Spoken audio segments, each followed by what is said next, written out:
छोटे से आयुष्मान के लिए आश बाल विकास केंद्र वरदान बना है। यह बात लग घाटी की हेमलता ने अपने बच्चे आयुष्मान के स्वस्थ होने पर कही। उन्होंने बताया कि उनके 5 वर्षीय बेटे आयुष्मान में पिछले कुछ समय से बहुत सी दिक्कतें सामने आई थी, जैसे बातचीत करने में पिछड़ापन, पढ़ाई में बिल्कुल भी ध्यान न देना, बहुत ज्यादा गुस्सा और जिद करना। ये सारी दिक्कतें पूरे परिवार के लिए एक चिंता का विषय बन चुकी थी। लेकिन जब आश बाल विकास केंद्र की सेवाओं के बारे में पता चला तो उन्होंने 23 दिसंबर को पहली बार अपने बेटे को यहाँ लाया, जहाँ पर उन्होंने सभी परेशानियों को केंद्र के ऑक्यूपेशनल थेरेपिस्ट डॉक्टर आर्या के सामने रखा, जहां डॉक्टर आर्या ने आयुष्मान का 2 दिन का असेसमेंट और ऑब्जर्वेशन सत्र लिया, जिसमें उन्होंने बताया कि आयुष्मान को अपने हाथों को बिना वजह हिलाते रहने की आदत है। वह बातों को बार बार रिपीट करता है। वह किसी भी चीज को पकड़ने से डरता है। वह खुद से खाना भी नहीं खा पाता था। जिसके बाद डॉक्टर आर्या ने आयुष्मान के केस को निदेशक डॉक्टर श्रुति भारद्वाज से डिस्कस किया और 26 दिसंबर से आयुष्मान की थेरेपी शुरू की। धीरे धीरे जब आयुष्मान के व्यवहार में बदलाव आया तो दिन में 3-3 सत्र दिए जाने लगे। 17 अप्रैल 2023 के आते आते लगभग 4 महीने की थेरेपी सेवाओं से आज आयुष्मान के जीवन में बहुत से सकारात्मक बदलाव हुए हैं, जिससे परिवार काफी खुश भी है। आयुष्मान जब इधर आया था कि दिसंबर 23 को आया था पहले, तब उसके मम्मी ने ऐसा चीफ कंप्लेंट्स बोला था कि मेरा बच्चा बात नहीं कर रहे, मेरा बच्चा पढ़ाई में दिक्कत हो रही, वो बिल्कुल पेंसिल पकड़ के नहीं लिख रही थी। तो उसके बाद हम डिटेली ऑब्जर्वेशन किया था 2 दिन का। तो उसके बाद हमको पता चला कि लिखने में या बात करने के अलावा बहुत सारा और भी प्रॉब्लम्स था। ऐसे ही वो बहुत हैंड फ्लैपिंग कर रही थी, मतलब ऐसा कर रही थी, और आंख में साइड में कर रही थी, और कुछ भी चीज़ पकड़ेंगे तो वो डरता था, और किसी और उसके जाकर के पकड़ेंगे तो वो डर था, और स्विंग में बैठने के टाइम डरना था कि उसको झूला में बैठना बिल्कुल पसंद नहीं करता था, स्लाइड करने के टाइम पसंद नहीं करता था, और कोई उसको हेयर में पकड़ेंगे तो या हेड में पकड़ेंगे तो उसको बहुत रो रही थी। उसके बाद फिर उसको ऑब्जर्वेशन करने के बाद उसको बाल कटने में दिक्कत है, कपड़ा पहनने में दिक्कत था, और वो सॉक्स निकलता नहीं है, और जो खाना अपने आप से अच्छे से नहीं खा रही थी, पूरा शरीर में लगाता था, मतलब मिसी ईटिंग ऐसा इंग्लिश में बोल रही थी, मिसी ईटिंग कर रही थी।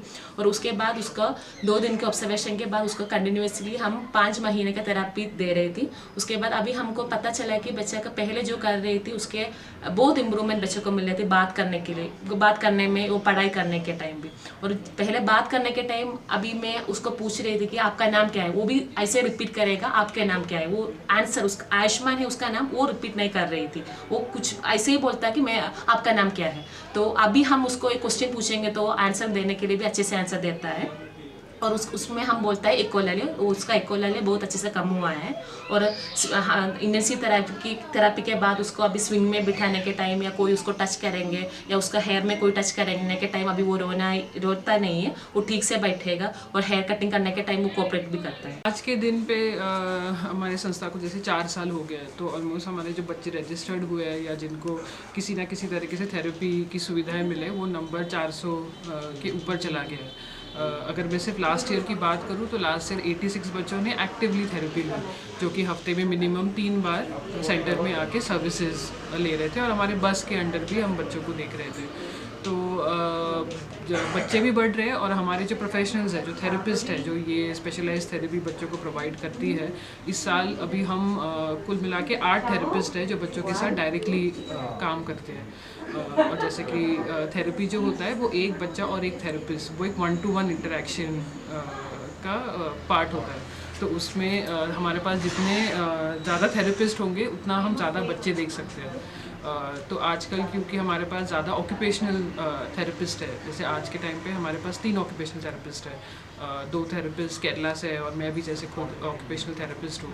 तो उसके वजह से हम ऑक्यूपेशनल थेरेपी के सेशंस बहुत ज़्यादा दे पा रहे हैं, और उसी के वजह से बहुत सारे बच्चों में इम्प्रूवमेंट भी हुआ है। तो आमतौर पे हमारे पास जो जैसे केसेस आते हैं, पेरेंट्स का मेन जो कंप्लेंट होती है वो होती है कि बच्चे बोल नहीं रहे हैं, और उनकी ये समझ होती है कि बच्चे बोल नहीं रहे तो उनको स्पीच थेरेपी की जैसे पहले ज़रूरत है। पर थेरेपी के पॉइंट ऑफ व्यू से वैसा नहीं होता। जैसे अगर बच्चा बोलता तब है जब बच्चा टिकेगा, जब बच्चे का अटेंशन ठीक होगा। तो बोलने से पहले कुछ एक ऐसे प्री रेक्विजिट स्किल्स होते हैं जो ऑक्यूपेशनल थेरेपी में हम बच्चों पे उन पे काम करते हैं। तो हमारे जो ऑक्यूपेशनल थेरेपी का प्रोग्राम है इसमें हम अभी एक्टिवली 16 बच्चों को देख रहे हैं और उन 16 बच्चों में बहुत ड्रास्टिक इम्प्रूवमेंट हुआ है। जैसे जो बच्चे बिल्कुल भी टिक नहीं पाते थे वो आज के टाइम पे 5 या 10 मिनट टिक के प्रॉपरली एंगेज, मीनिंगफुल वे में एंगेज कर रहे हैं। जो बच्चे 5 साल के या 4 साल के थे, जैसे आज आयुष्मान का भी हम सक्सेस स्टोरी आपके साथ शेयर कर रहे हैं। जो 4 साल का बच्चा बिल्कुल भी एक शब्द भी नहीं